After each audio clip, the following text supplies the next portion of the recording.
Assalamualaikum warahmatullahi ta'ala wabarakatuh. Bismillahirrahmanirrahim. Alhamdulillahirabbil alamin. Wassalatu wassalamu ala asrafil anbiya'i wal mursalin sayyidina wa maulana Muhammadin wa ala alihi wa sahbihi ajma'in. Amma ba'du. Adik-adik yang sangat saya hormati dan yang terhormat, kali ini kita kebagian mata kuliah pendekatan studi Islam interdisipliner. Sebelum saya banyak berbicara tentang itu, maka mari kita buka pertemuan ini dengan harapan ilmu yang saya sampaikan ini, yang kita pelajari bersama ini, bisa kita paham dan kita pahami, sehingga ilmu ini betul-betul melekat di dalam diri kita. Bi barakatil Fatihah. A'udzubillahi minasyaitonirrajim. Bismillahirrahmanirrahim. Alhamdulillahirabbil alamin arrahmanir rahim maliki yaumiddin. Iyyaka na'budu wa iyyaka nasta'in ihdinas siratal mustaqim siratal ladzina an'amta 'alaihim ghairil maghdubi 'alaihim waladdallin. Amin. Terima kasih. Selanjutnya, minggu kemarin saya kan tidak masuk kata pengantar. Nah, sekarang ini ada dua mata kuliah, prakata atau kata pengantar dan proposal skripsi A1. Jadi nanti adik-adik absennya 2. Dan nanti khusus proposal skripsi A1 ini sampean rangkum dan kirimkan lagi ke Google Classroom. Baiklah, pendekatan studi Islam interdisipliner. Sebetulnya pendekatan studi Islam itu banyak. Kalau S1 namanya interdisipliner. Kalau S2 di UIN Sunan Ampel namanya multidisipliner. S3 transdisipliner. Jadi ada 3 pendekatan di UIN Sunan Ampel ini: interdisipliner, multidisipliner, dan transdisipliner. Nah, multidisipliner itu sebetulnya satu area, satu grup. Ya, skripsi ini satu grup. Umpama fakultas adab dilihat dari hukum syariah, fakultas syariah dan hukum itu masih interdisipliner. Fakultas tarbiyah dilihat dari fakultas syariah, interdisipliner. Apalagi fakultas syariah dilihat dari fakultas syariah, interdisipliner. Jadi hukum keputusan umpama di PA sekian, nomor sekian itu dilihat dari hukum pidana Islam umpama, itu masih interdisipliner. Karena itulah mata kuliah kita itu proposalnya jenengan dan skripsinya jenengan. Jadi nanti proposal skripsi A1 umpama punyaan Muiz. Ya, gimana proposalnya punyaan Muiz itu? Nah, gitu. Terus lalu nanti skripsinya Muiz gitu. Jadi kalau teman-teman itu jumlahnya 15, maka tugasnya 2, proposal skripsi Muiz itu untuk MUIS, skripsi MUIS itu untuk MUIS gitu loh. Kalau 15. Jadi kira-kira nggak sampai 15. Jadi satu orang itu tugasnya 2.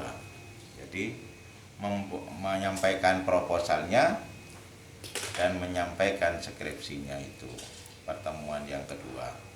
Jadi sebetulnya di dalam proposal itu ada yang terpenting itu 4 yang terpenting itu.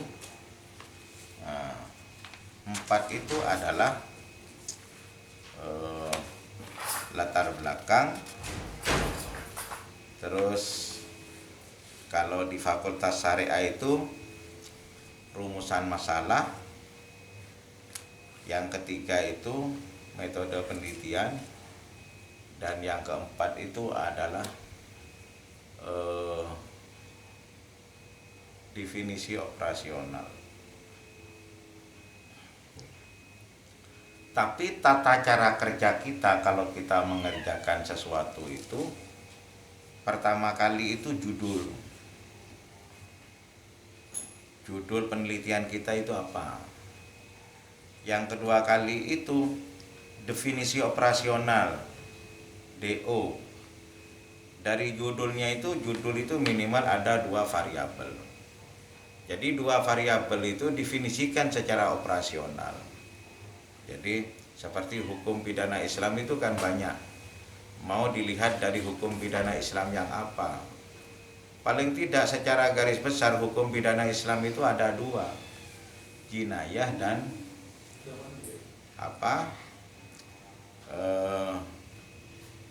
jarimah. Jinayah itu asalnya ada 3, jarimah itu ada 8 kalau nggak keliru. Jadi mana? Pakai yang mana, hukum Islam yang mana? Jadi definisikan secara operasional.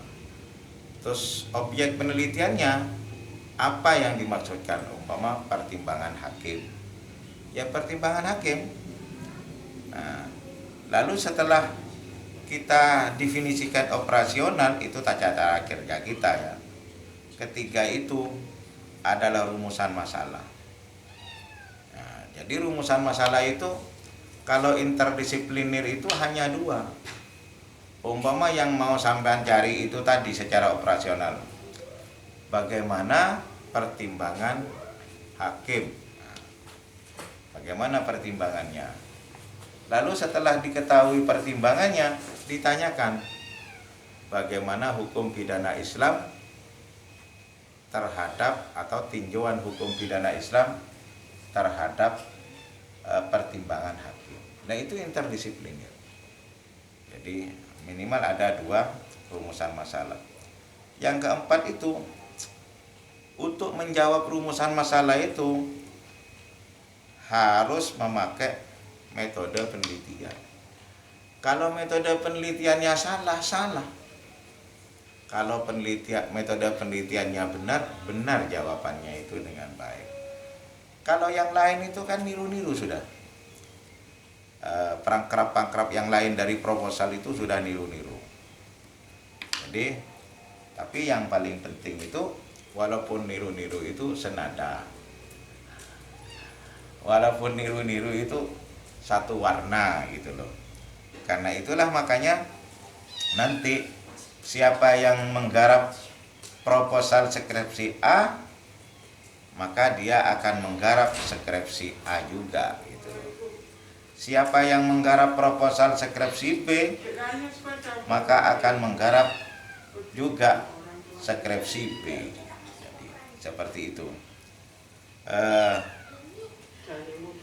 Sekali lagi saya sampaikan bahwasanya proposal itu yang terpenting adalah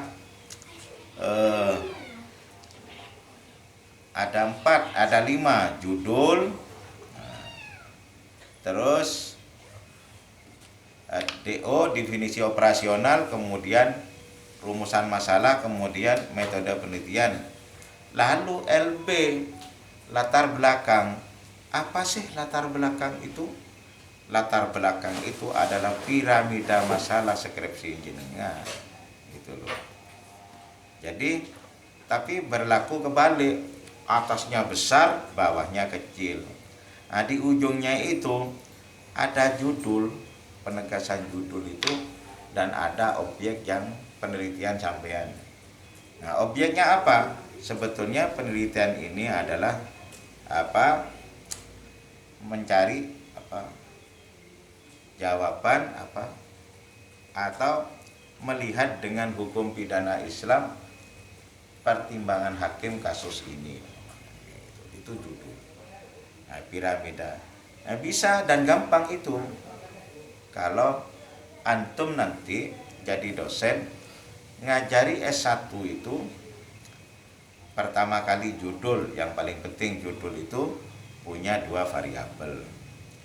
Lalu 2 variabel itu didefinisikan secara operasional. Setelah selesai didefinisikan secara operasional, pasti bisa membuat rumusan masalah. Setelah rumusan masalahnya jadi, maka untuk menjawab rumusan masalah itu membutuhkan metode penelitian. Nah, setelah metode penelitian jadi, lalu kita buat LP, latar belakang. Latar belakang itu apa? Adalah piramida masalah skripsi sampean, sehingga melahirkan judul skripsi sampean ini. Adik-adik yang sangat saya hormati dan yang terhormat, karena itulah makanya nanti pertemuannya itu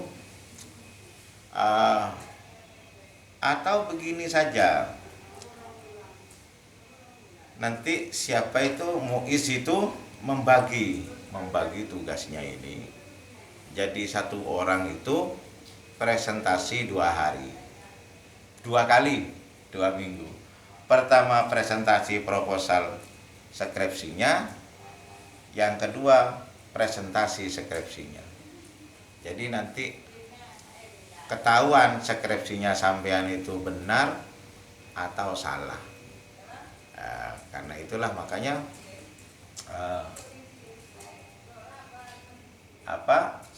studi Islam ini membuat pelajaran mata kuliah pendekatan studi Islam interdisipliner. Tapi studi Islam yang di sini itu bukan jurusan, bukan prodi sampean. Pendekatan studi Islam interdisipliner, pendekatan studi Islam multidisipliner, pendekatan studi Islam transdisipliner. Itu aja yang dapat saya sampaikan. Mudah-mudahan minggu depan Mas Muiz sudah membagi tugas-tugas ini. Tapi tugas-tugas ini skripsinya seperti tadi itu benar atau tidak, lalu proposalnya seperti itu, lalu sampean buat skripsi, lalu skripsinya sampaikan. Kan nggak usah buat skripsi, melihat aja.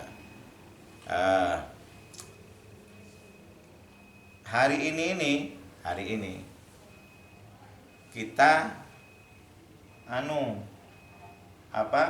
absen 2. Absen hari Minggu kemarin dan Minggu sekarang. Cuma Minggu besok itu siapa yang mau membuat tugas proposal skripsi A1 dan dan skripsi A1. Maksudnya A1 itu namanya jenengan, ABCD kan gitu. Namanya dengan berapa jumlahnya, jadi skripsinya kalian semua ya. Dan proposalnya kalian semua. Itu aja yang dapat saya sampaikan. Kurang lebihnya saya mohon maaf. Wallahul muwaffiq ila aqwamit thoriq. Wassalamualaikum warahmatullahi wabarakatuh.